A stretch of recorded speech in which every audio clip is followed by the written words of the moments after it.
తినరహో పసందైన విందు, నోరూరించే నవరసాల విందు.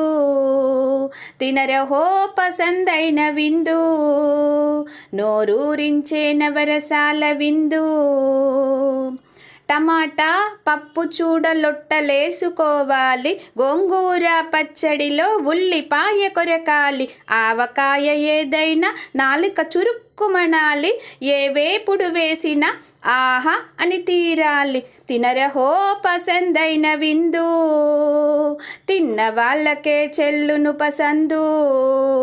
తినరహో పసందైన విందు, నోరూరించే నవరసాల విందు.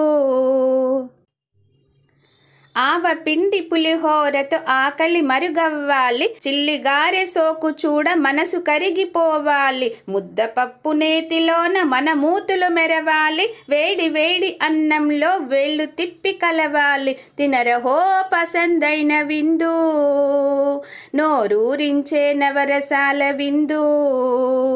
తినరహో పసందైన విందు, తిన్న వాళ్ళకే చెల్లును పసందు. మునక్కాయ ముక్కలతో సాంబారు కాచాలి, గుమగుమల వాసనతో జుర్రుమని తాగాలి. అప్పడాలు వడియాలు కరకరమని నమలాలి, గడ్డ పెరుగు ముద్దలతో కడుపు నింపుకోవాలి. తినరహో పసందైన విందు, నోరూరించే నవరసాల విందు. తినరహో పసందైన విందు, తిన్న వాళ్ళకే చెల్లును పసందు. ఆహా అనిపించేలా ఉన్నాయి శ్రీనివాసరావు గారు మీ రచన రుచులు.